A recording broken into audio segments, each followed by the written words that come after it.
So welcome back, everyone. Thank you very much again for joining us. Thanks to the folks online as well. We'll try to do a better job of repeating questions for those online and so they can support participation. Our next session is actually slightly modified from the preliminary program if you were tracking that. We were hoping to hear from the EA modernization team with the Ministry of the Environment, Conservation and Parks. That's not been possible. So we've refocused this session entirely on the Ring of Fire assessments that are underway at both the federal and provincial level in Northern Ontario. I'm going to introduce everybody and then again, as with the previous session, invite folks to do their presentations and then we'll take questions afterwards. First, we're going to hear from Michael Fox with Indigenous and Community Engagement Incorporated. He will introduce us and bring us up to speed on the Webquay Supply Road Project and Martin Falls Community Access Road. Qasim Sadiq isn't able to join us, but both Michael and Qasim presented a webinar earlier in July describing the impacts of COVID-19 on this engagement process around the Ring of Fire projects.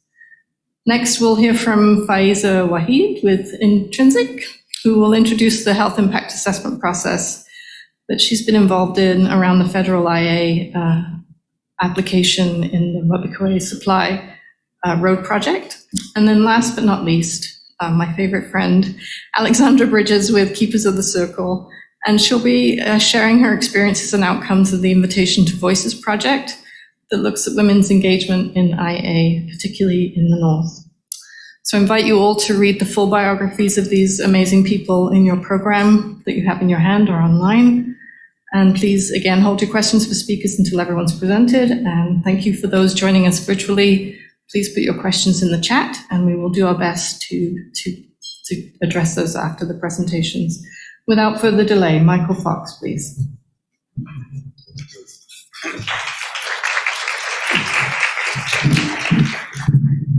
Well, Jay, thanks and welcome. Thank you for inviting me. And I think it's important for those that are involved in the Ring of Fire, folks that are trying to host panels on the Ring of Fire. I think the primary actors in the Ring of Fire should be invited to speak to it, right? There's been panels across the country talking about the Ring of Fire who are not by representatives that are even part of the Ring of Fire. So the two communities involved, with the only environmental impact assessment in the Ring of Fire, it's like that saying, nothing about us without us. And I think those two primary communities, Webquay and Martin Falls, were a little tired of these other voices, speaking to about the actual environmental assessment process. Not that these other voices are not legitimate.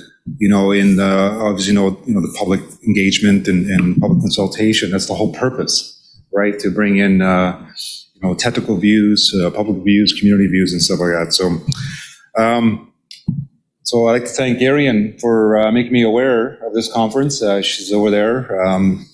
I get invited on different. I used to be on the speaker circuit for like 3 years or 4 years, earlier in my career. And then you just get too busy kind of thing. So coming out of COVID, we're sort of kind of rebooking. And the two chiefs told Qasim and I, as the project managers of these 3 roads, that it's time to share our story because other people are sharing their version of what's actually going on in the Ring of Fire. First, it's the 2 primary communities that are leading the environmental assessment. So Qasim had to take an emergency trip out of the country, so I'm doing it for us. Words always kind of captured me, and so when I saw this documentary, Third World Conditions, when I heard that phrase before, remember when I was first going to university, Dr. Sabata Carey taught a course in international political relations, and Third World Conditions was this phrase that I actually never heard of before. And so when I saw this documentary about KI, Big Trout Lake First Nations, and I know Chief Donnie Morris very well. I've known him for probably 20 years. And I often wondered why our Indigenous leadership uses the phrase third world conditions, because it's something very implicit calling your situation third world conditions because it's something that kind of says that you want first world something.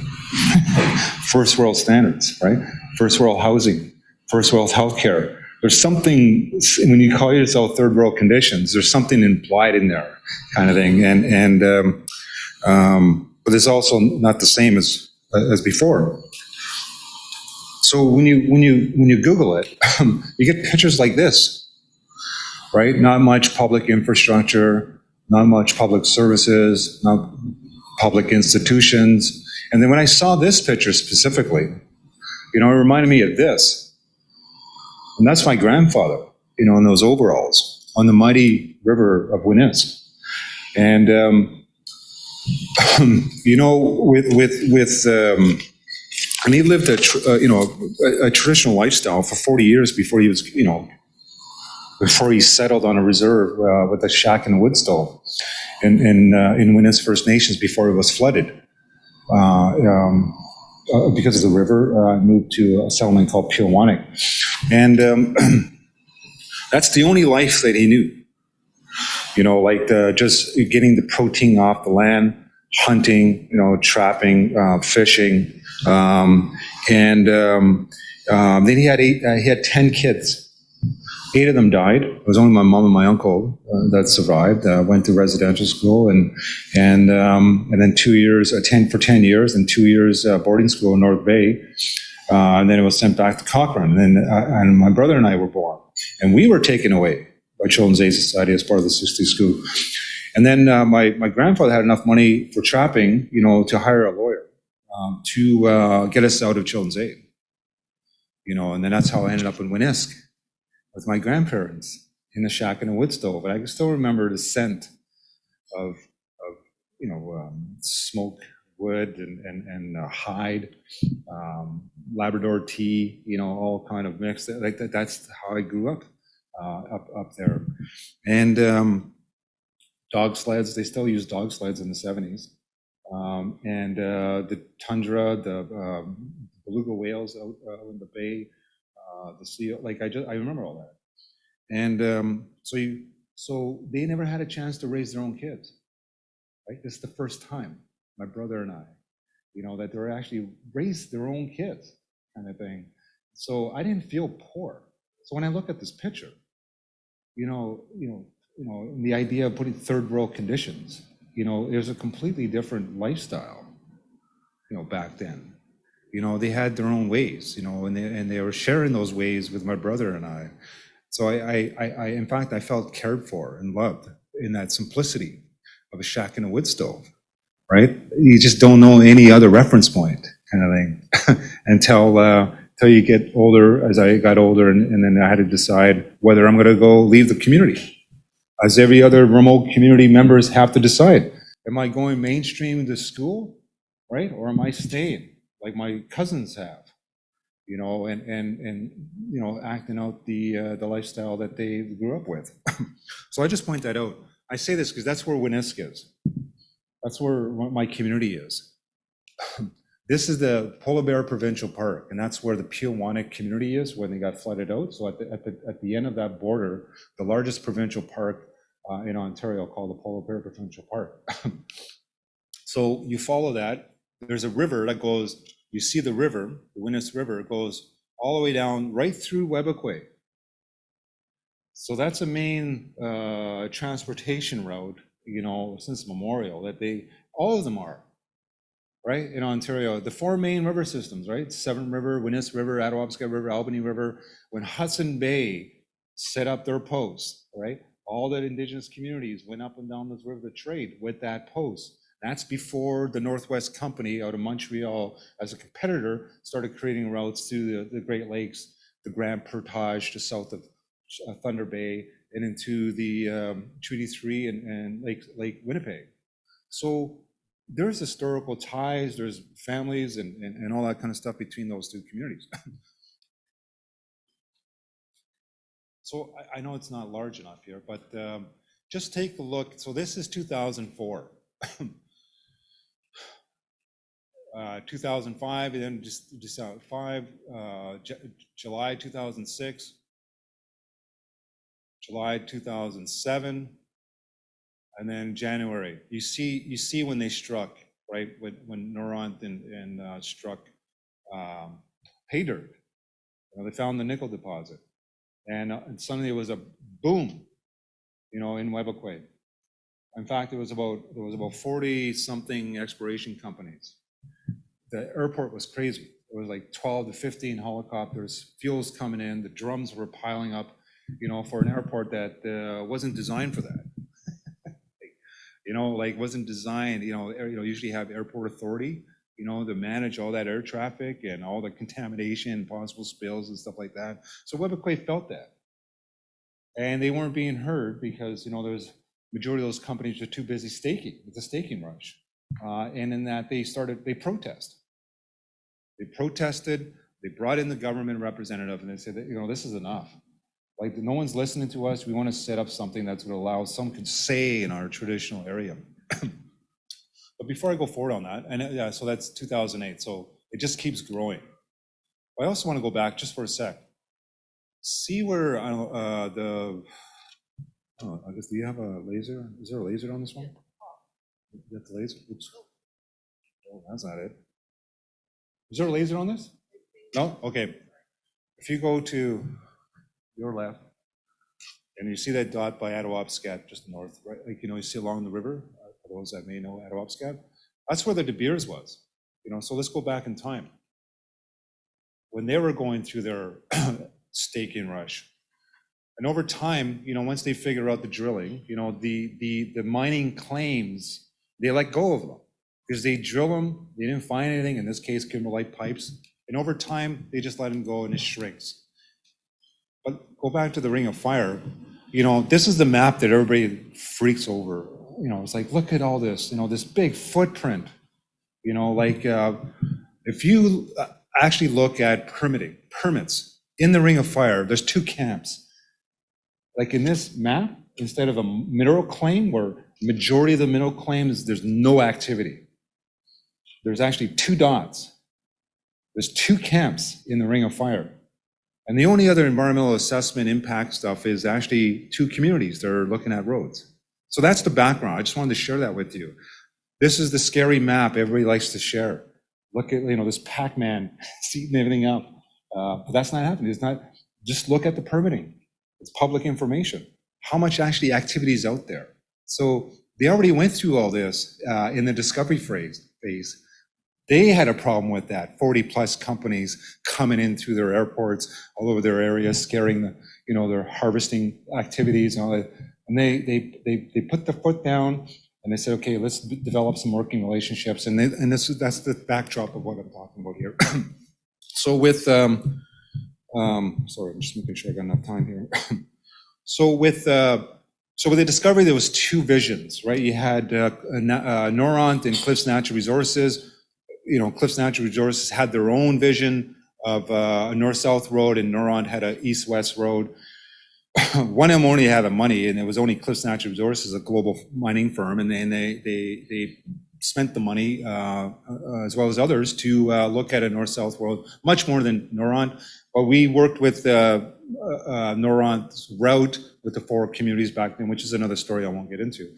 The thing is, there's two different visions, two different roads, two different visions for the mine. There was one underground, one open pit, and that's where the two communities, had to deal with these two companies as Indigenous communities to be consulted with. They weren't leading anything, right? Like they were just dealing with outside parties coming in, putting these conceptual maps on the table and say, we want to build this road here and we want to build this mine here, as a part of their duty to consult. So during that same time, there was the Far North Act going on. And you can't really see it here. I just wanted to highlight there's two other mines. There was the De Beers mines, there's the Musselwhite mines that's still operating, 4 IBAs over there with 2 associate IBAs with the tribal councils of Musselwhite. This one's winding down. I think it's the tail end of their closure plan. And there's all kinds of projects going up there. Fiber optics is being laid down. The Wate Power, owned by, 18 First Nations. There's other projects going on that doesn't get highlighted up there, but they got their approvals, right? They're led by Indigenous people, right? But somehow the Ring of Fire gets a lot of attention, and you get a lot of misinformation on the Ring of Fire. So in this case, there was a far north planning exercise. In that far north is that sort of the northern boundaries. Each community was given the opportunity to do community-based land use planning. So the objectives of that Far North Act was actually to actually, half of that area, basically 225 square kilometers of land, to be protected. And the mechanism, the way they would do that was actually get the communities to do community-based land use planning. They decide what part they're going to protect, with different designations, and other areas they wanted to develop. There was only a handful of communities that actually did it. A lot of them had issues with Medevinar.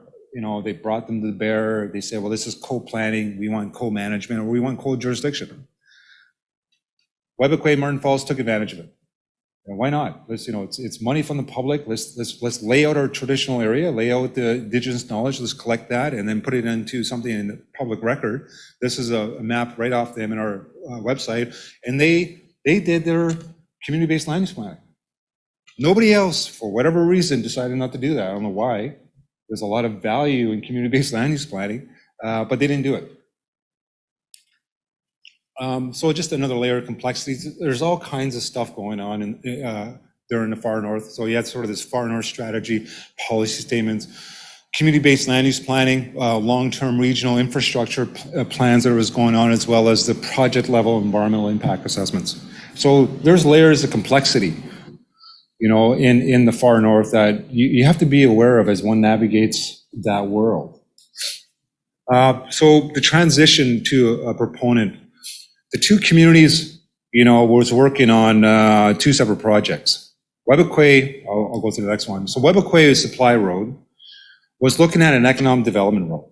It starts from their airport, 117 kilometers, or 7 kilometers, and 17 of that kilometers actually is on reserve of that road, Webbequay Supply Road. And they said, listen, we want to create some opportunities for jobs, for contracts and business opportunities, and be a hub, a supply hub, at our airport. And they're looking at redeveloping their airport. They actually did a $1 million redevelopment plan for their airport to be a hub for the opportunities in the future. And then they said, well, why not a supply road to move our people back and forth rather than flying them in like they did in De Beers, right?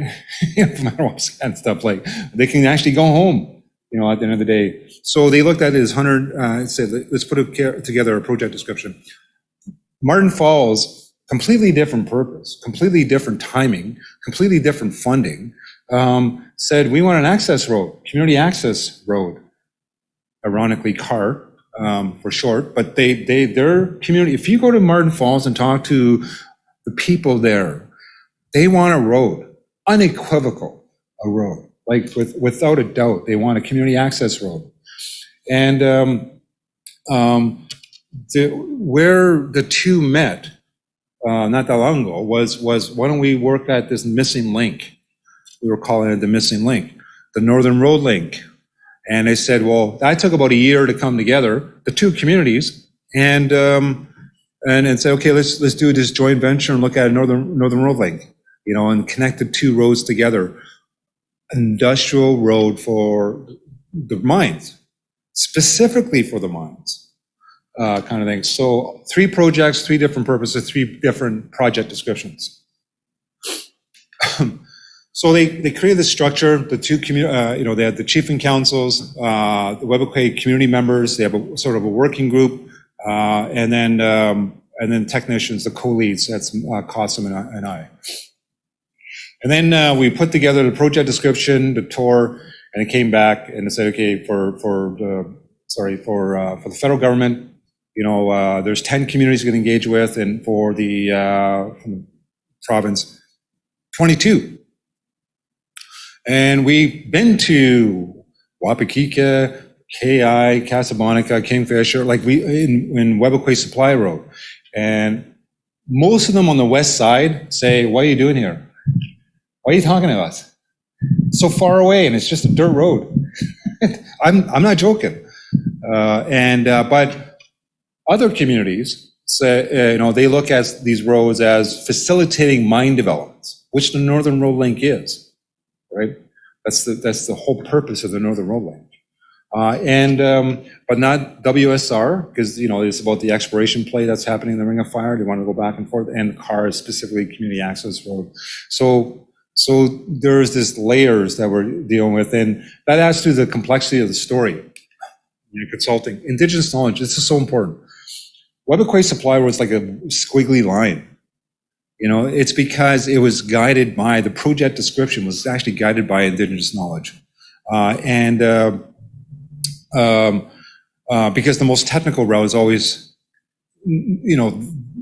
most viable and most economical in a lot of cases. But in this case, Webequay said you can't go there, there's sacred mounts there, you can't go there, that's one of our fishing activities, that we don't have a whole lot of traffic there, et cetera. So Indigenous knowledge shaped all three projects, which is different from a third party coming into some Indigenous traditional territories and putting some conceptual map and talk to us, right? Like about this thing. This is Indigenous-led environmental impact assessment.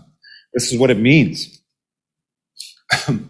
Capacity opportunity, so we provide that for those that want it, and some people do. Okay. Here's what I find the most insightful. All right. Okay, the relationship, like I said before, the relationship when you're a third party coming into it as Indigenous communities, you're just being consulted as an Indigenous community. You know what I mean? Like Noron just consulted us. Cliffs Natural Resources just want to consult. You had no say in the project design. You really had no say in the scope and the environmental assessment, despite that we were negotiating all that with Cliffs. So things change when you become an Indigenous proponent. When you're actually the one that developed the project description, you submit it to the regulators, it changes. So the nature of the conversations with the regulators change. And that took about a year or two, I would say, with the province and the feds, the Impact Assessment Act in the MECP, to understand the Indigenous principles behind how they want to do the environmental impact assessment. They had to learn about the Indigenous principles. And, Gordon, always had these teachable moments. Different conversation. Industry proponents, different conversation. Again, it's not somebody coming in that we want to talk to because of our duty to consult. It's been downloaded on us. It's more technical. There's actually a lot more collaboration because they want to know what kind of specification that road's going to handle their potential future mines, right? So the nature of that conversation changes. It's actually more technical. What kind of bridge structures are you going to go across the river? Can you handle these industrial trucks in the future? If not, let's have a conversation around that. Different conversation with the industry when you're an Indigenous-led proponent. Indigenous communities, same thing. These two communities, despite the fact they're Indigenous proponents, have to engage their own members. They actually have to consult. They actually have their separate record of consultation with their own members. So they got two hats. And the chiefs are always switching hats, making sure they go to the meeting. I'm here as the proponent. Or this meeting, I'm a representative of the collective rights of my community, kind of thing. So it changes, with their own membership. Indigenous communities. Oh yeah, so the two communities wanted to have nation-to-nation discussions. So the 22 communities, the Indigenous communities, that's their principle. Read about it. It's online. But what happens in the dynamic here in the Ring of Fire, we don't end up talking to the community because the lawyers get in front of us, or the technical advisors get in front of us, or they want to engage through the media, right? Not directly. That's not everybody. But you have a set of communities that want to have this dance with the two communities. And when you do the media content analysis in the news, you make it almost sounds like the narratives these communities are against a mining company. Take a look at it. The last couple of years, it just sounds like these other communities are against a mining company. It's not. They're not clear, and the reporters are not clear, even though despite we try to clarify for them about that. So they don't want to do it. Some communities, I would say 4 or 5, are being advised, don't talk to us. Which I'm not sure if it's that the best advice when there's a reciprocal duty to consult. The Supreme Court has already said that. Look it up. Communities have a reciprocal duty to consult. And we have a weekly correspondence, record of consultation on our website. You can download it.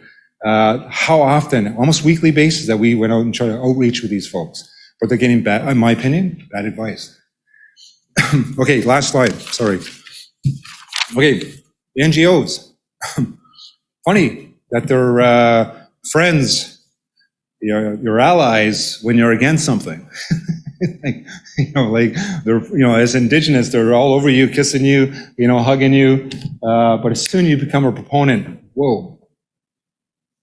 Oh, we're going to sign up for this. I said, well, we didn't ask you to sign up. So and it's normal. When Waban Tribal Council did the Kapuskasing River, 4 run-of-the-river hydro sites, suddenly friends of Kapuskasing came up, right? Or friends of this, or well, same thing here. Friends of Attawabscat River came up, right? And suddenly all the national NGOs want to have a say in what they're calling the breathing lands, the muskeg. They're coming out of the muskeg, and around the peatlands. Aboriginal right lawyers, I don't know. We have 3 law firms advising us, Aboriginal rights specialists advising us, making sure our record of consultation is whole, is rigorous, robust, and defensible, right? So despite what they're saying, these other Aboriginal rights lawyers advising their clients, we're very careful, and to make sure that if we go to court, the judge will say, well, they tried every week for 3 years to talk to you. It's like, what's up? Kind of thing. So, a couple other points. New Indigenous oppositional groups, there's one, Mushkegowuk Women's Water Council, I think it is. And we're trying to, engage them. I actually had a member in Winnis that came to the information session. And then the social media, so we're the nature of our messaging out there, the images and stuff like that, actually community is getting involved. So we were forced to use social media because of COVID. Initially it said, don't use social media. You just have these guys just trolling us but because of COVID, we didn't. It actually helped because of 2 things. One, it wasn't because of the project information. It gave the opportunity to weave the project information with the 2 community stories. Actually learning about the communities as soon as we did that. So it kind of flatlined and looked at the analytics, project information, boring, project update, boring. But as soon as we weave the 2 community stories, it spiked. People were interested in the 2 communities and what they're about and why they're doing this. And then, so we kept that together. I'm sorry about going over time, but trying to get through all this. Thank you. Oh, good.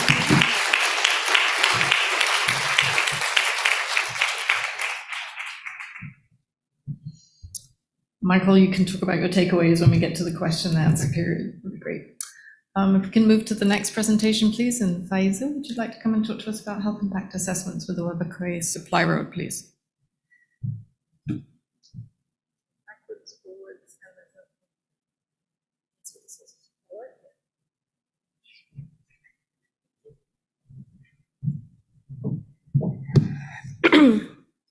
Hi, everyone. Good morning. I just want to acknowledge that I'm standing on the treaty lands and traditional territory of the Mississaugas of the Credit First Nation, as well as the traditional territory of the Anishinaabe, the Haudenosaunee, and the Huron-Wendat peoples. There we go. So Michael gave us a sort of an introduction to the 2 projects currently going through impact assessment in the Ring of Fire area. With what I'm going to present, I hope I can sort of plug in a small part of the work that is happening. And this is specifically around the assessment of human health impacts. And I'll start off by talking about health impact assessment, but sort of trying to get into the HIA, the health impact assessment process overall, as well as a little bit about what we're doing for the Webber Supply project, given that we're sort of just in the very initial scoping stages at the moment. One other thing that I wanted to say was I have a lot of acronyms in my presentation, and I attended a workshop yesterday, the social impact assessment Great workshop for whoever is here who presented there. But someone was saying that for each acronym they used, for which people really didn't remember what it was, there was a $20 fine. It was too late to change my presentation because I'd already sent it to Cheryl. But what I will do is I will say out the acronyms that are on my slides out loud. So I hope you can stay together. It's so much a part of my work that I'm used to it, but I understand that not everyone is. So I will do my best. And if there's something that I'm saying that you don't understand, just let me know. All right, so I just mentioned that I'll do just a general overview of health impact assessment. We'll go through a high-level overview of the federal impact assessment process. I'll take you through how the health impact assessment process aligns with the federal impact assessment process. And there's sort of like corollary sort of comparison you can make with the Ontario environmental assessment process as well. I mean, if Ontario legislated health impact assessment, which it doesn't, but excuse me. And then I will sort of go over a little bit about the Webaqui Supply Road project, what it is and what I'm doing as part of it, as much as I am able to share today. And we'll talk a little bit about the challenges and opportunities related to health impact assessment as part of either an environmental assessment, the larger environmental assessment framework, or the impact assessment framework. Perfect. Health impact assessment. So basically, everything about health impact assessment is based on this definition of health from the World Health Organization, and it dates back to 1948, which is that health is not merely the absence of disease. It is, complete physical, mental, and social and spiritual well-being. That is a word we should add now. And just sort of like not just because you're not sick doesn't mean that you're healthy. And so using this sort of more holistic and sort of gold standard definition for health, what health impact assessment does is, using a series of sort of different methodologies, procedures, and tools, we look at the potential positive as well as negative impacts to health of a community or population, as well as what the distribution of those impacts may be. So there is a strong element of looking at equity, health equity. And if you have negative impacts related to a project, are they disproportionately affecting a particular section of the community, a particular subpopulation? So these are questions that health impact assessment asks. HIAs, this is one acronym I will use just because of the fact that I hope everyone knows HIA is health impact assessment. And I can keep saying that. or I will run out of overtime. Okay. So HIAs are both multidisciplinary as well as interdisciplinary assessments. This is primarily because as part of EAs or as part of IAs, we look at the results of many different studies, both the social environment, the physical environment, indigenous knowledge. So HIAs try to integrate information, data, and knowledge from all of these different studies, which is why HIAs are normally sort of the last studies to get done, because we wait for the information and data to flow in from the other studies as well. This is a figure showing you the HIA steps.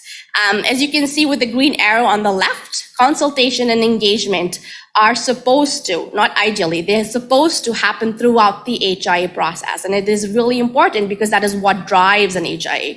We look at health from a social and ecological determinants of health point of view, but we need to know what a community or a population thinks about a particular project, policy, and program, because HIA is not as much about the process, but it is about the engagement. It is about going through the entire EA or the entire IA and listening to people and making them feel like their concerns and their sort of issues are being heard in a legitimate manner. So we do screening, we do scoping, same with, I guess, a lot of different frameworks. Scoping is where we figure out what we're going to look at, how we're going to look at it, who we're going to engage, how we're going to do the engagement, figuring out what the scope is based on the engagement and the feedback we receive from people. Once we settle that scope with community input and feedback, and once the community decides what the HIA should look at, we go on to the assessment step, where we do the actual analysis of the data and information that's flowing into the HIA from the different impact assessment or environmental assessment studies. Following the assessment, we make recommendations for each and every single health issue that we're looking at. beyond the recommendations and the mitigation strategies provided in the environmental assessment or the impact assessment. Reporting is sort of happens throughout the HIA phase, but sort of consolidated at the very end, where we're taking all of this information, applying a health lens to it, and presenting it in a way that people can understand, not just technical experts, but my grandma, my grandpa, if they could speak English. But you get the gist of it. Evaluation and monitoring. The last step should happen. It is very useful if it does for long-term projects, and I hope for impact assessment projects, this is a necessary step for projects that get approved. But overall, generally, this is sort of like a much ignored step of the HIA process. This is the honeycomb figure for the impact assessment process. You might have seen it. Disclosure, I am not an expert in the federal IA process.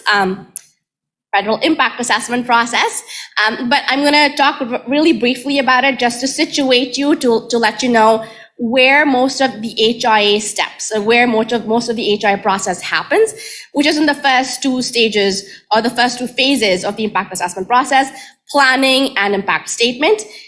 In planning and impact statement, so planning, just to begin with that, this is where we're figuring out what is happening with the project, what the project is going to be about, what studies will be involved in looking at a particular project, whether a project will go ahead to the entire impact assessment process, Indigenous engagement, public consultation. All of this starts at the very beginning of the planning process. We develop work plans for all the studies that we're going to do.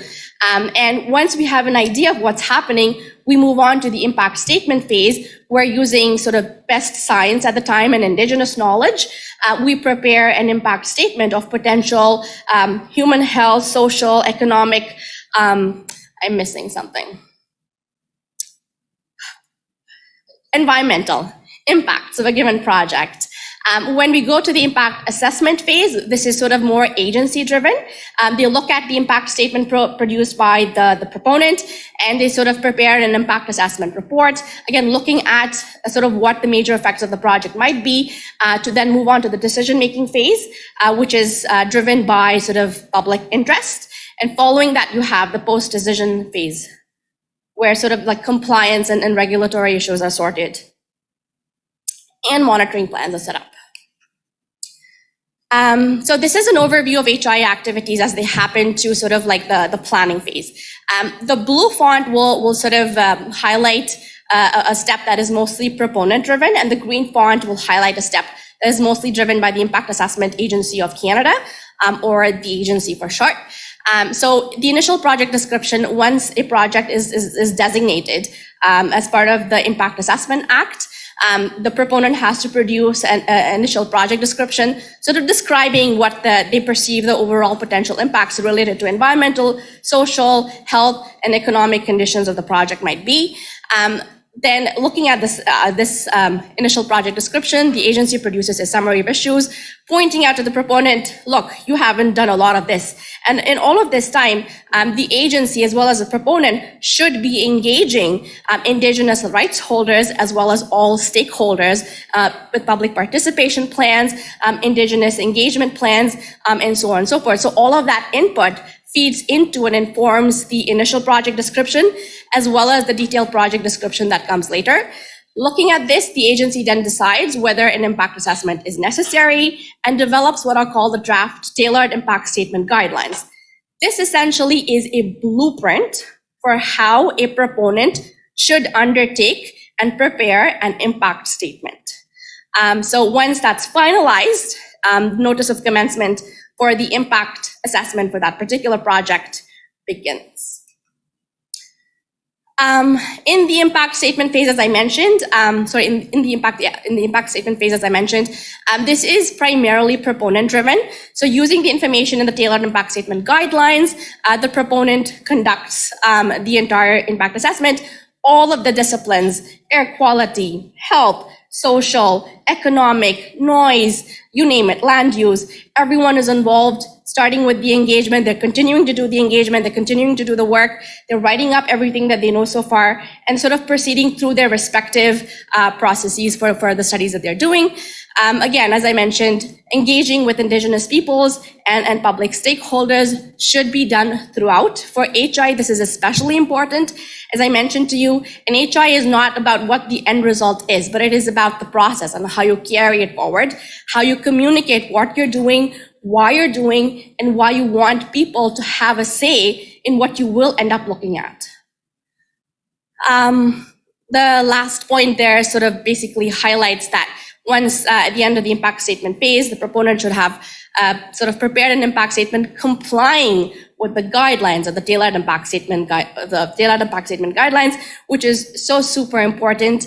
And because we still have not many projects that have gone through the entire impact assessment process, we're still in that sort of learning stage where the federal impact assessment process is concerned. Again, for HI, I cannot stress or highlight enough, especially as part of the federal process, the importance of engaging with rights holders and stakeholders. And sort of like the agency's interim guidance on Indigenous participation in IAC states that the planning phase objectives include enabling early discussions, early, really important word, and fostering greater collaboration between proponents, Indigenous peoples, stakeholders, the public, and the Crown from the start.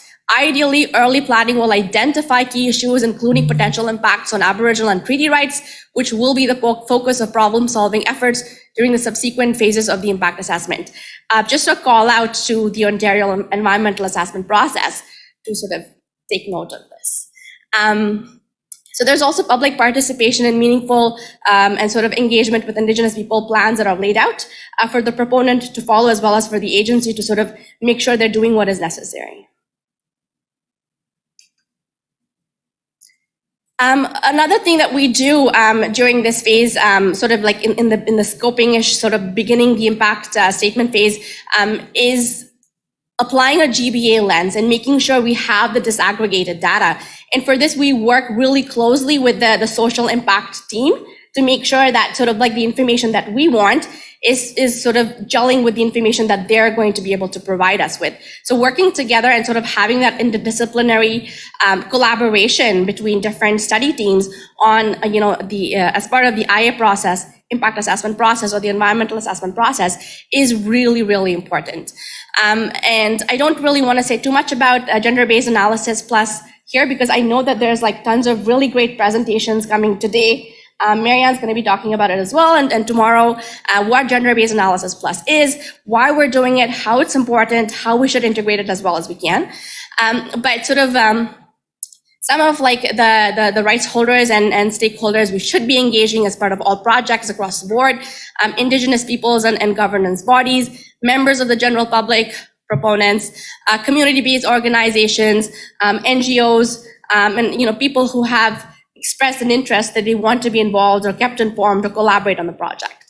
Another part of sort of the HIA engagement process is the establishment of an HIA steering committee, which could be sort of formed by key rights holders and stakeholders who are interested in and sort of affected by the project, where they are literally steering the HIA, the direction of the HIA, sort of helping inform the scope. Beyond just what we hear from focus groups, from surveys, but sort of having more an inside hand into the process, so to speak.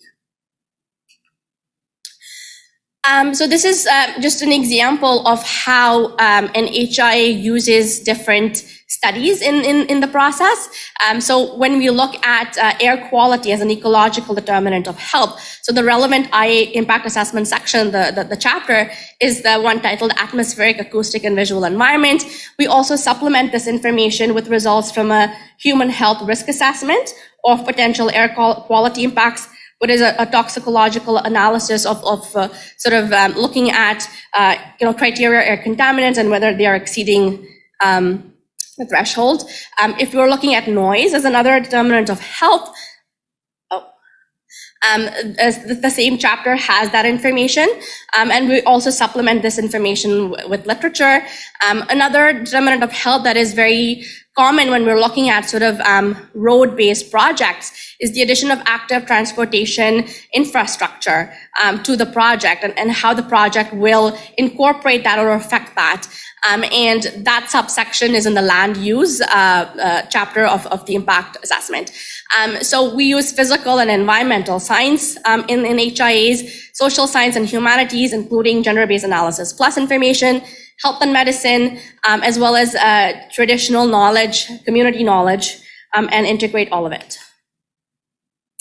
Webequay Supply Road, Michael was talking about this a little bit, so I'm not going to go into it. There's a lot more information available online. It's just the Webequay Supply Road project would connect Webequay First Nation to existing mineral exploration activities and potential future mineral development within the Ring of Fire area of Ontario. Webequay First Nation is the proponent for this project. And as such, when we're doing the HIA here, we are engaging with Webequay First Nation. There is a whole lot of other First Nations we're engaging with, but for the purposes of this presentation and my talk today, I'm going to focus on the engagement we're doing with Webequay First Nation. So what we want to do is sort of have a transparent engagement process and a transparent HIA that is done that sort of looks at the potential benefits as well as the overall harms of the project. And sort of understand what the distribution of these impacts within Webequay First Nation, as well as other First Nations might be. So we are looking mainly for input from Webequay First Nation while we're doing this HIA, and we hope that that would be the guidance for the process. So scoping, as I mentioned, is sort of like the roadmap for what we're going to look at as part of the HIA. The issues, the health issues, the social and ecological determinants of health, the methods we're going to use, and the data and the information and where it comes from. This figure is taken from Northern Health in BC, and it sort of shows you that there are environmental, social, cultural, and economic changes that lead to different health outcomes and how they are all interconnected at the end of the day. And the First Nations perspective on health and wellness is sort of similar in that it situates the human being at the center of this circle. And then we're sort of like closing in from like the very outside where you have environmental, social, cultural, and economic factors, and all the way to the very inside where you have spirituality, where you have sort of culture, where you have wisdom, and how a project might affect each of these different factors for a community. So some of the engagement that we're doing for the Webequay Supply Road Project, HIA, and again, I'm speaking right now just for what we're doing with Webequay First Nation, is a general survey for the entire nation, establishing an HIA steering committee. We're having several focus groups trying to identify different sort of, sections, subpopulations within the community who should be, whose voices we should be hearing, but we don't always hear. So encouraging that. Key person interviews, as well as sort of collaborating with the impact assessment team and trying to figure out, especially the social impact assessment team, and sort of looking at what information they have and doing that information steering. So the way,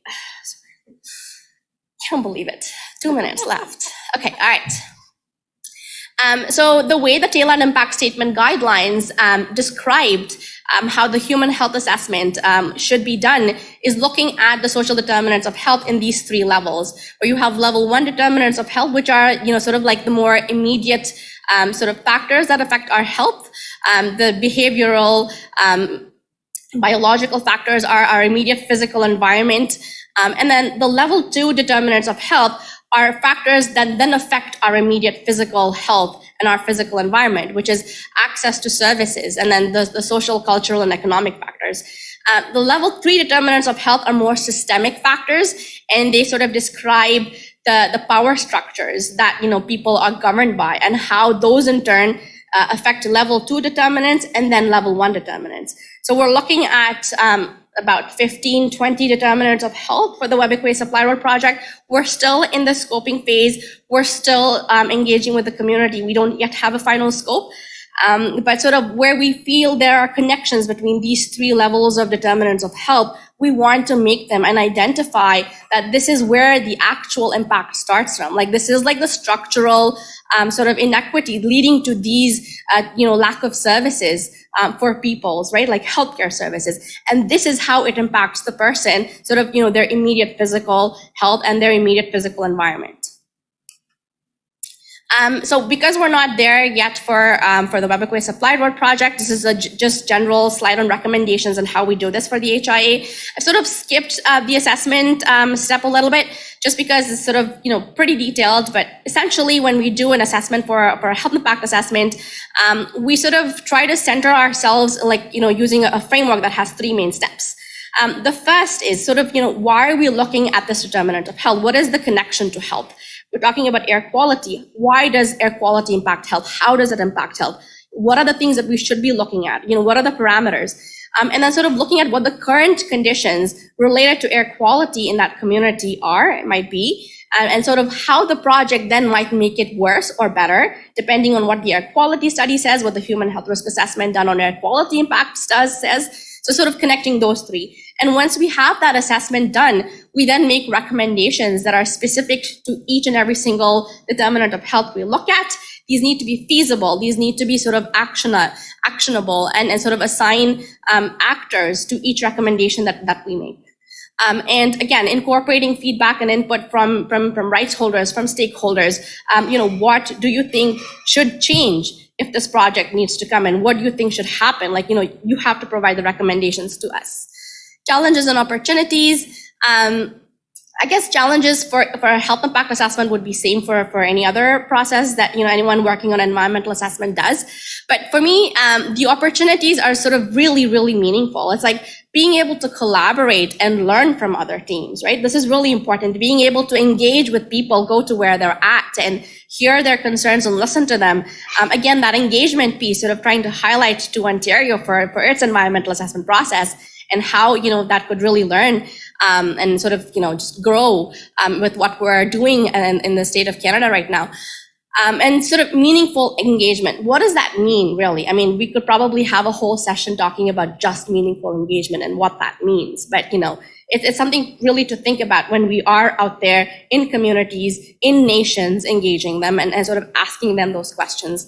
Serving in HI, serving as a vehicle to listen to people's concerns, and sort of having that effect of a bridge, connecting proponents to sort of decision makers, to rights holders, to stakeholders, and making that connection there. Thank you.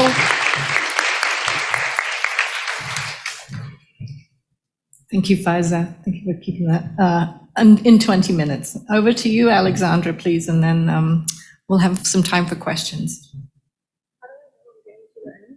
Somebody will point? I will give you a 5-minute warning. Oh, okay. Hello, everybody.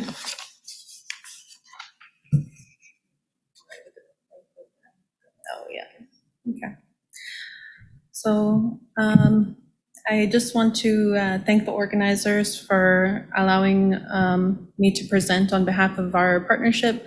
And I'll just introduce myself and our team a little bit, and then I'll go on with our presentation. So my name is Alexandra Luke originally. I'm now Bridges, married. And I am from a small town called Gogama in close to the Timmins-Sudbury region. And I'm a member of Matagami First Nation in Treaty 9 territory. And I'm just really excited to be here. Thanks for having me. And I will introduce our team as well. But I did want to talk a little bit about why we're at this place here. So IAC funded our organizations to enter into this partnership to investigate how we could build Indigenous women's capacity to participate in impact assessments. A little bit about us. So Keepers of the Circle is originally Timiskaming Native Women Support Group, and it was just quite a mouthful, so we kind of rebranded a little bit. And what we do is we offer employment readiness training to Indigenous women across the province, and we also do tailored support plans to help women overcome barriers to accessing employment and equal opportunities in communities.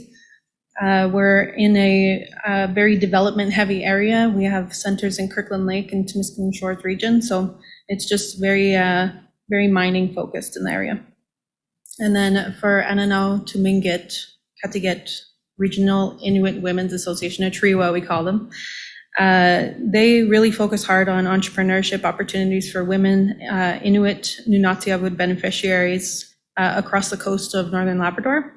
And they do skills development, advocacy for folks in the area, and really try to encourage new business and opportunity. And so obviously myself, my little bio there. There is our agency lead, Brittany Zacharuk, who has a Bachelor of Environmental Science and majored in ecology. She focused her research thesis analyzing knowledge system exclusion trends in Canada and the federal environmental assessment policies and legislation. And Joanna Tuglavina is our Trewa agency lead, and she holds a Bachelor in Sociology from Acadia University, and she is an Inuit Nunatsiavut beneficiary living in Nain on the coast. She helped co-author a book titled Extractive Industry and the Sustainability of Canada's Arctic Communities, which was just released last month and is available on McGill Queen's University Press. And just a little bit of background about me. So obviously, Timmins and Sudbury, very mining heavy areas. It's been something that is almost on a personal level as well, that a lot of the women in our communities are looking to either participate in industry development in the area or are significantly impacted by development activities. And it has, fed our families, it has impacted our families, and has really led us to kind of investigate how we can interact in these EA and IA processes more fully. And so there really is a lot of pools of research already showing that resource development projects have impacts. There's a loss of some job opportunities for local or unskilled workers. The housing prices tend to rise in communities. There's rising rates of homelessness at times.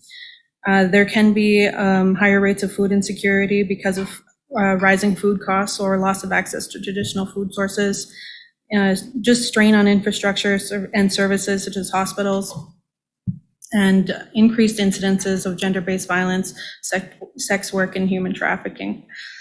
And obviously, loss of access to land and negative effects for subsistence culture and well-being with that. And so what we have done is we conducted a thematic analysis that attempted to gain information about the common barriers faced by Indigenous women in our respective communities. So we did that in both across Northern Ontario and Northern Labrador. And we really took those themes and tried to make targeted solutions and strategies based off of what we were hearing. And then we also had workshops and other types of kind of gatherings, and we had to do a lot of one-on-one as well because of COVID, but we did try to do a lot of in-person as much as possible. And then what we found was that there was a strong need to make information about EA and IA accessible and sort of bring together these strategies into a larger document, which we're calling our Community Organizing Toolkit. It's not flowing well, but we're probably going to rename it.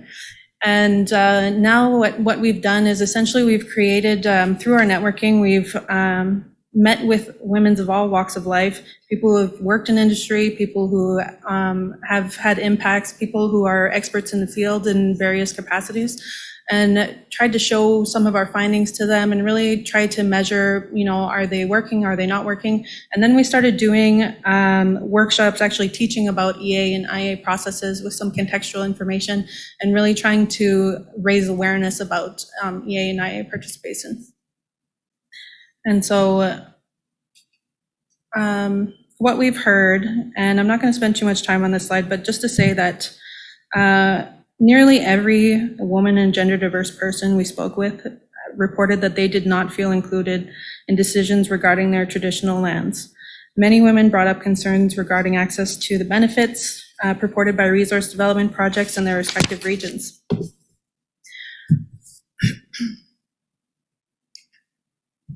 And so for GBA+, it's traditionally a feminist concept that doesn't really translate well to cultural values, but for Indigenous perspectives, it's more not about men and women, but about alive, unalive animacy and all that.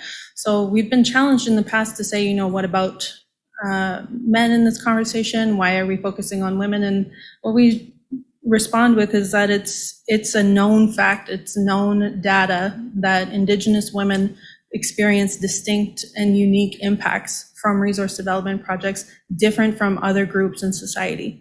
So we must take a harder look at those impacts and really investigate how they can be mitigated and reduced. And so that's really sort of the raison d'être, I guess, and just with equality to equity. So I just, in that kind of spirit of thinking about socioeconomic impacts and health impacts, that we really think about what kind of mechanisms that we could include that would help to protect and strengthen our communities and the women in our communities that are experiencing these instances. And so we really tried to create more of a GBA plus, culturally relevant GBA plus, and think of it more as a lens to apply to the strategic organizing, really with the purpose of getting more meaningful engagement for Indigenous women and community. And so one of the foundational documents we really investigated was the MMIWG report. And it explicitly outlines how resource development operations contribute to rates of violence experienced by Indigenous women across Canada. And it is our opinion that it should be used as a trusted reference in policy development parameters and moving forward. We kind of categorized it in past, present, and future. And what we mean by that is in the past, there's been some major documents that have been released, such as the Truth and Reconciliation Commission Calls to Action, the Sustainable Development Goals, and the Royal Commission on Aboriginal Peoples.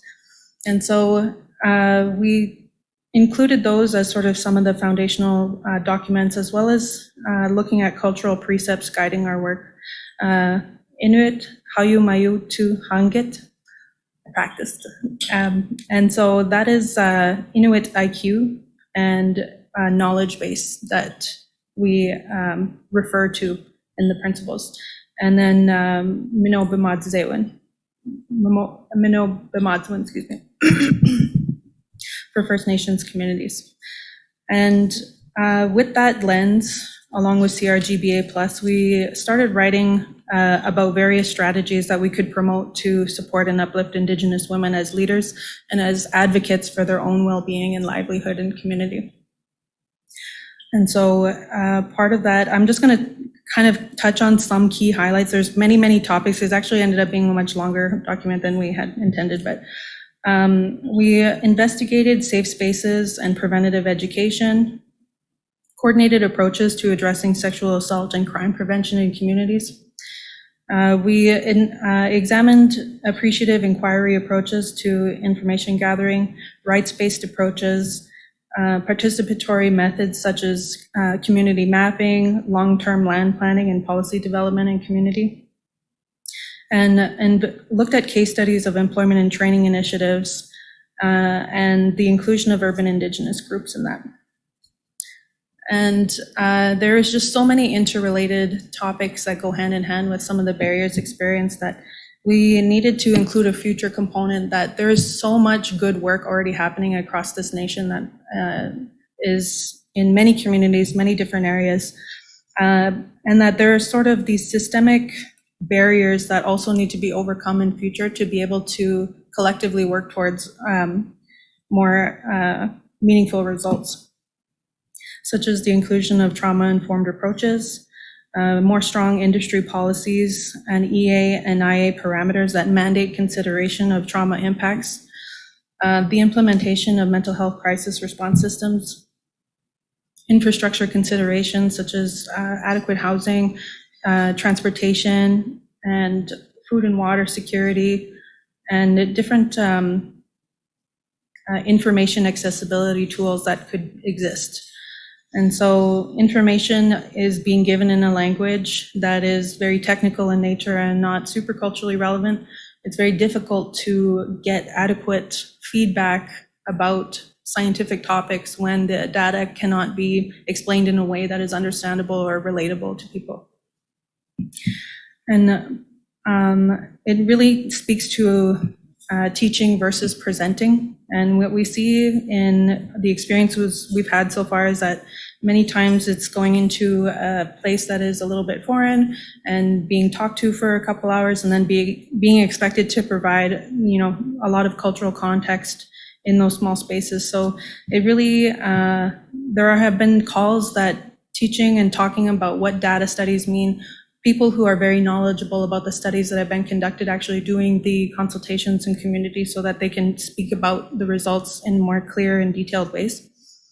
And then finally to UNDRIP implementation in both federal and provincial policies and alignment on consultation efforts in that way.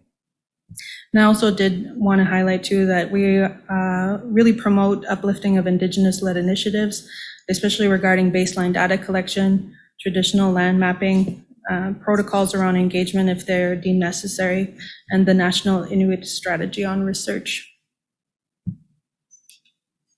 And so some of the themes that have come out in our analysis is that there is high reported instances of people feeling like the Western worldviews or knowledge systems or had a higher value in spaces. The number one feedback that we received, and it kind of guided our work moving forward, was there's just not a lot of familiarity with legislative processes like EA and IA. People just did not know about it, what it meant, and how they could participate. And obviously there's still understanding technical content, which I touched on. There's also feelings of a lack of representation or feeling othered or unwelcomed in spaces. So a lot of kind of, I think in those spaces, it's more just not seeing someone that they could relate to in a situation, or like, having a lot of technical experts in a room, but they don't understand the way in which to communicate back and forth. And an overall distrust towards institutional processes. And, with assimilation as policies in the past, it's been a broken trust, and obviously based on historical relationship, and that trust is taking a long time to rebuild. It's not something that we can just overnight have done. And intergenerational trauma, people felt either too shy or that their words did not matter in these spaces, which is far from the truth, but it's a reality that people reported. And just generally a lack of resources to be able to participate during the times that were allotted. So if it was work schedules or people didn't have the money to get to where they needed to go, support by taking care of the kids or other types of things, that women couldn't get to the tables where they needed to be heard. And so some observations that we have had throughout our project activities is that scoping of parties for consultation is typically done through claims or territorial assertions over specific pieces of land, which is great because it's an advancement. However, there is still not a lot of focus about urban Indigenous membership or people that are living in actual cities versus people that are living very close in proximity to reserve lands or on reserve. And so there's also a tendency to rely heavily on technology for consultations. A lot of virtual meetings are happening, a lot of things that are done over the web, or it's not translating the best in situations where I think that we're gathering that more quality information could be gathered if people were more out on the land and actually doing the walking together. And there's really a tend to quantify information. So when we look at the results, there's number of women that were employed in these situations, demographics, the number of women that were actually engaged. But it's not really translating what was done with the information or how those mechanisms that are addressing the findings will be addressed in the planning. So it varies wildly depending on what project you're looking at.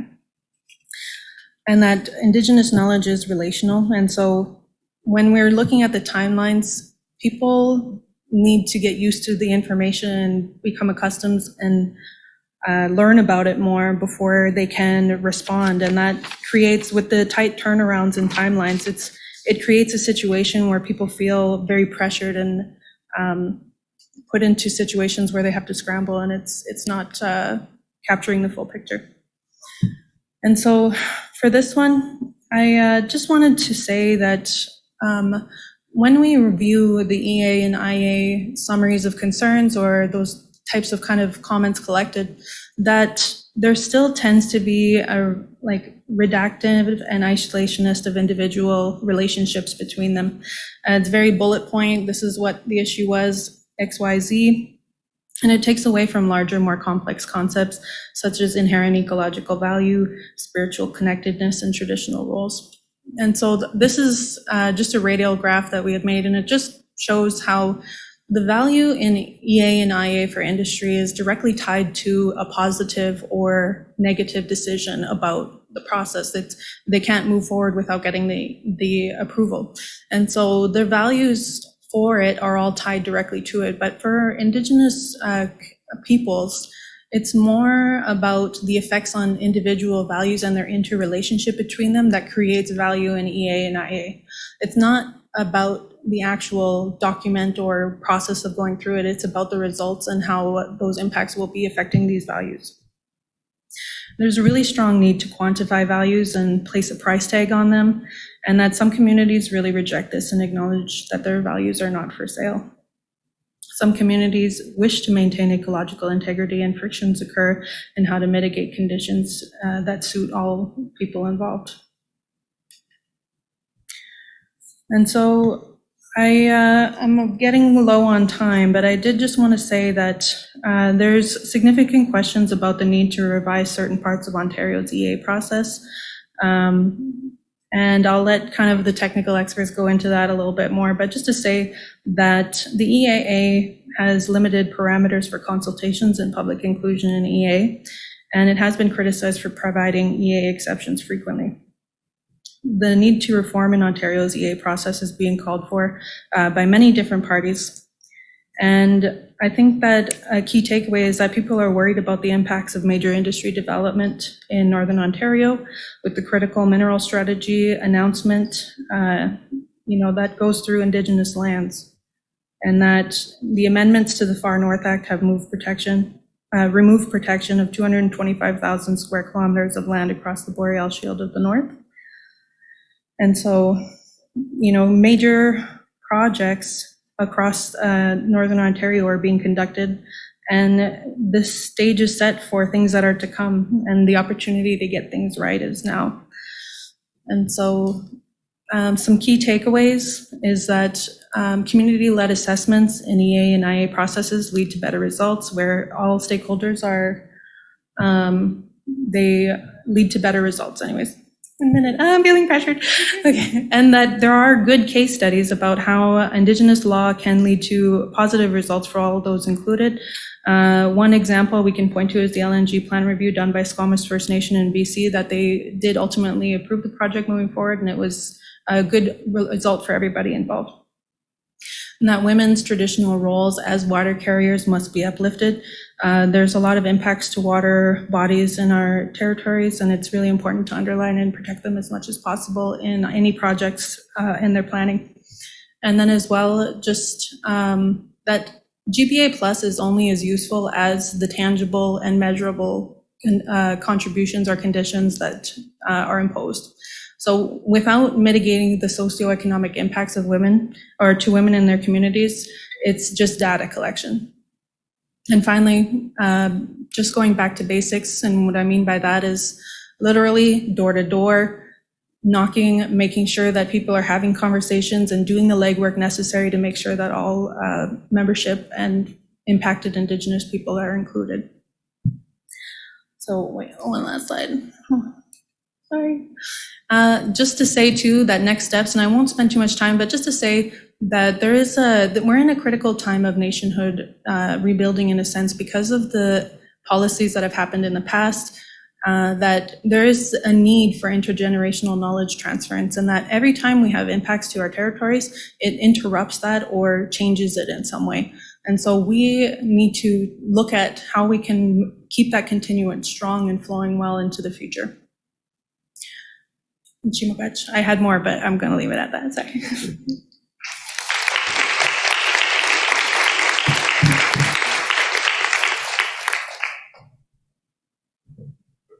Can we get the lights up, please, for the question and answers? And thank you so much to all of the panel for your sticking to time and being able to share the information right before lunch, which is great.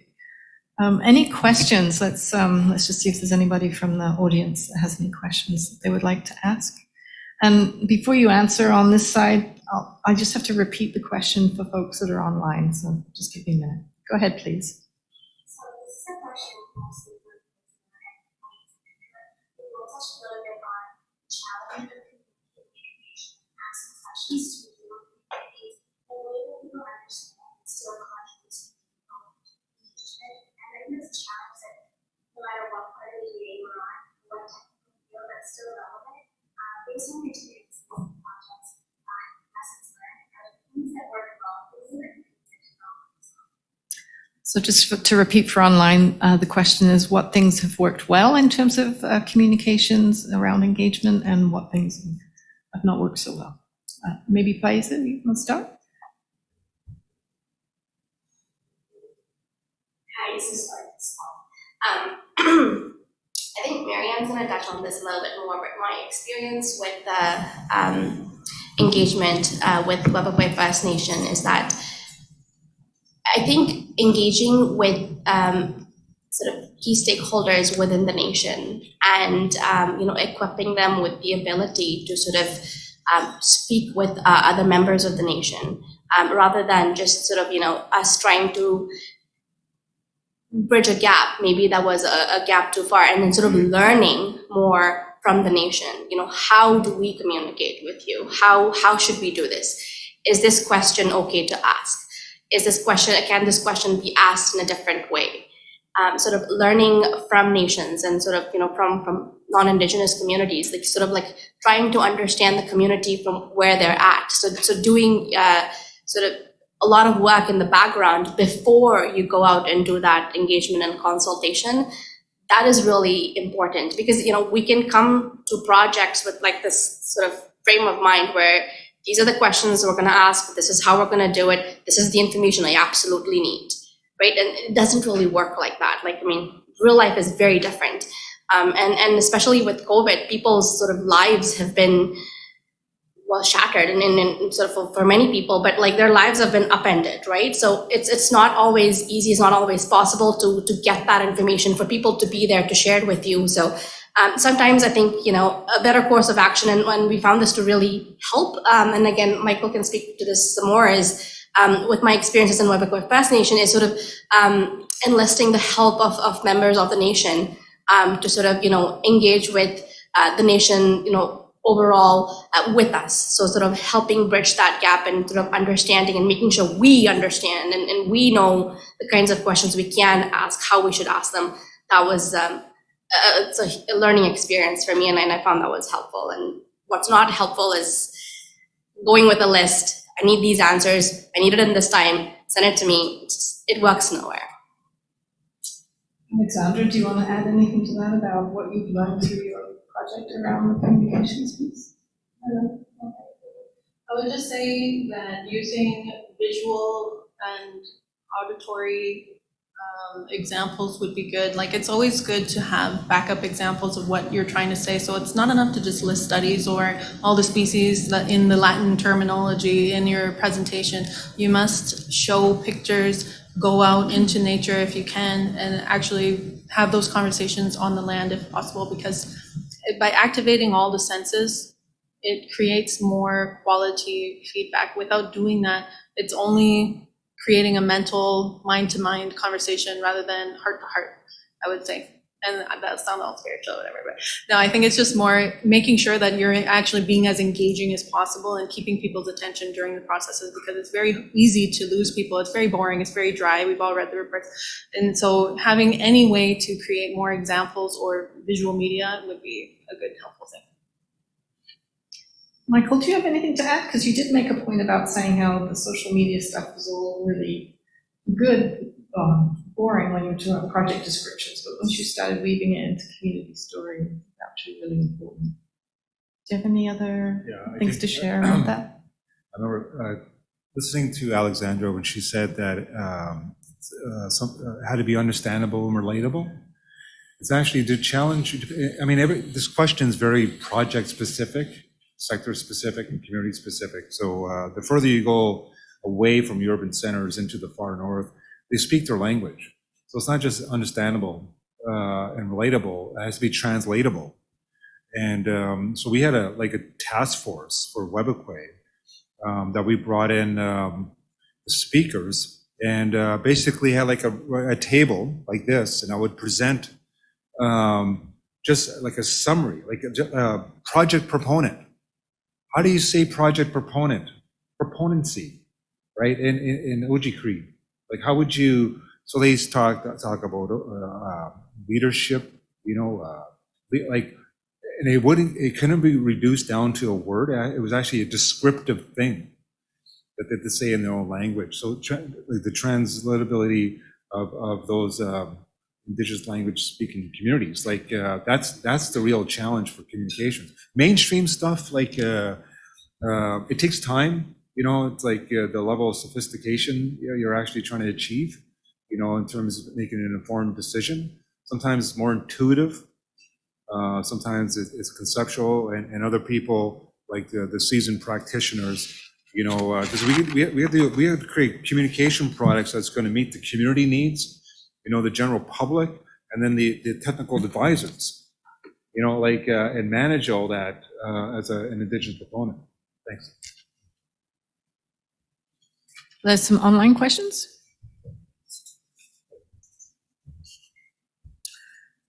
Oh, okay. Ken, I'm not sure who this is directed to, but maybe Michael, you can tackle this one. It's from Brittany. Can you provide more details on the Matawa framework with all the nations? Is this land use planning guide ongoing or complete? Matawa framework? I'm assuming it's the regional framework, but that's I guess in the history there was, and I say history because it's dead. There was a regional framework agreement. Where the Liberal government decided to try to do a collective approach to the Ring of Fire agreement. So they spent a tremendous amount of money. You guys don't want to know. Mostly on lawyers. Each 9 communities had lawyers, and the Matawa had lawyers, and no product. Literally no product after 4 years. And because it was process driven. So everybody got their fees. So that's kind of dead. So the new government came in, reviewed everything. Okay, this doesn't work, right?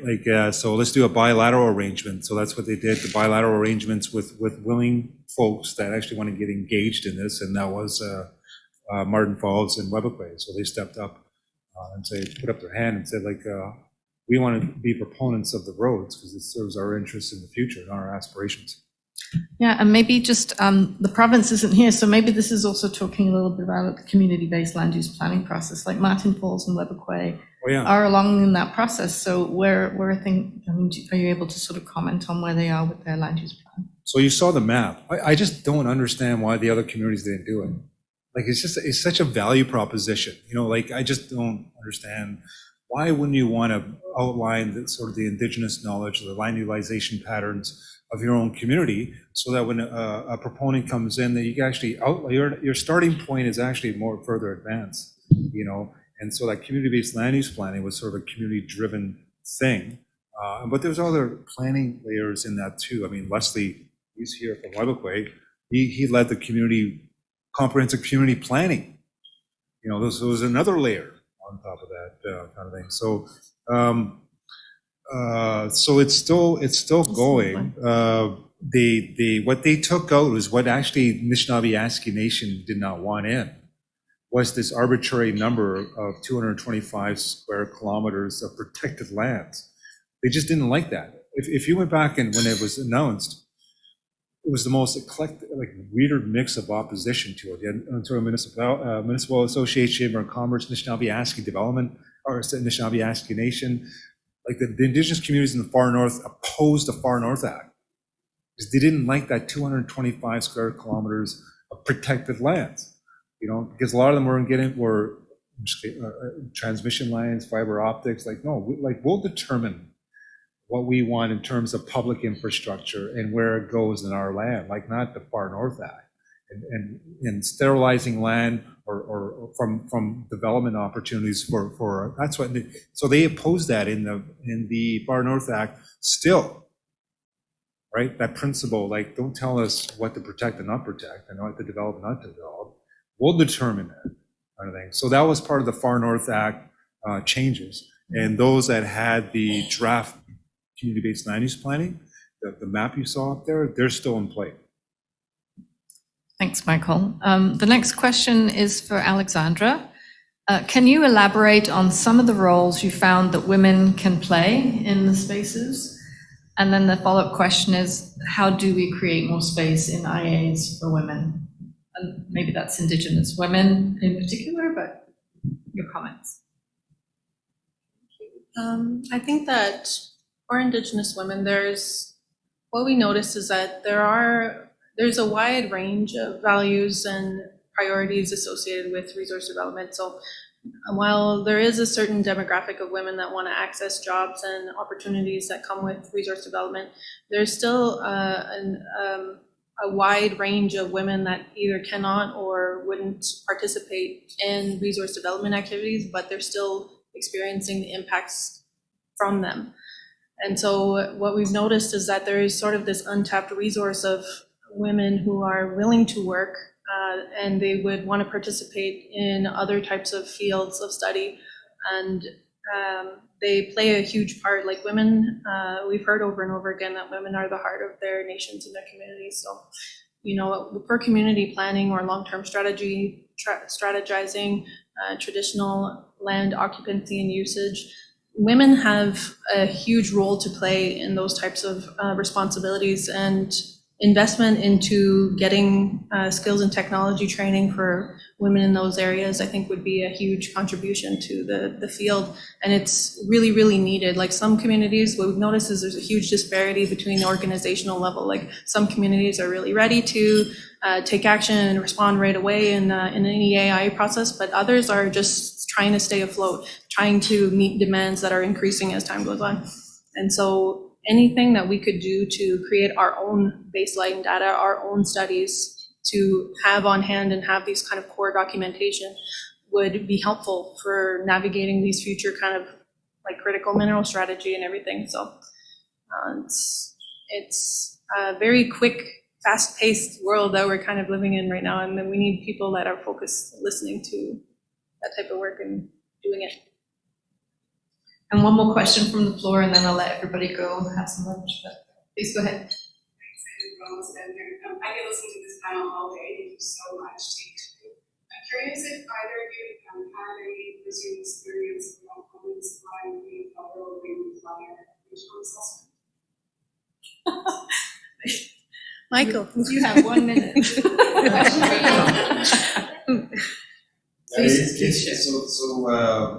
For those that may or may not know, there's only been one other regional assessment, right, in the East Coast for the offshore drilling.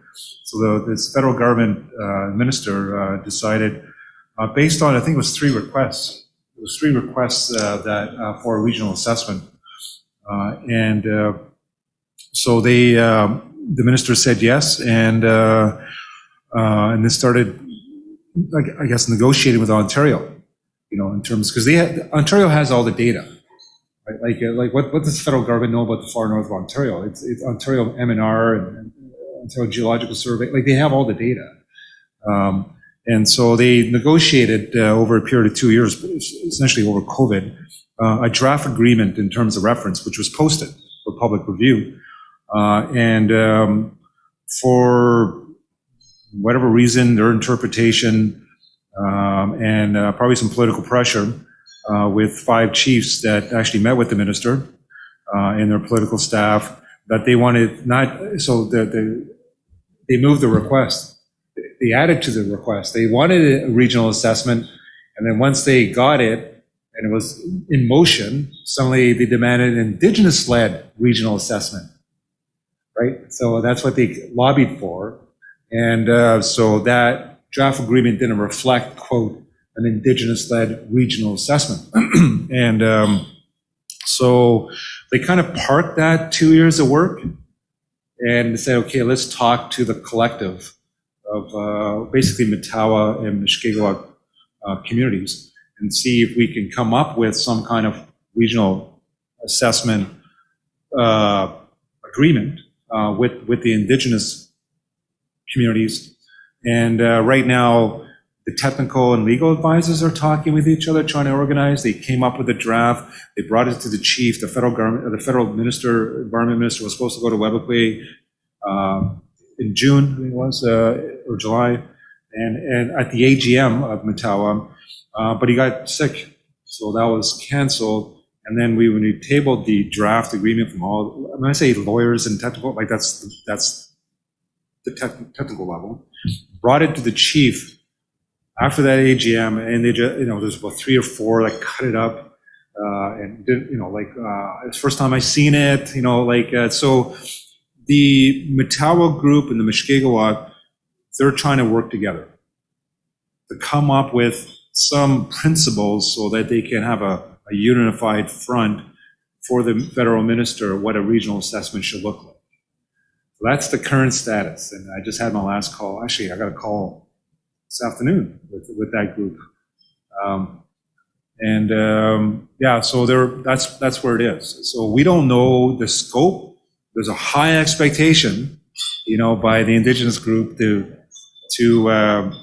well, there's 2 things on that, and I'll just end with that. I call it this regional assessment proper, which is just a baseline, right? That's what a regional assessment is, just a baseline, the way it was described and rolled out for future mining developments, right? So it's a baseline study. Scope, area, extent, whatever, that's up for negotiation. Then there's regional assessment plus, that's what I call it, plus jurisdiction, plus governance, plus shared decision-making. That's the messy stuff, right? That's under discussion. So where the federal agency lands with the RA, that's all in the mix right now. And so that's the current status. That's why you don't hear about it. It's sort of still kind of get your act together. What's the Indigenous collective and what is it? And there's no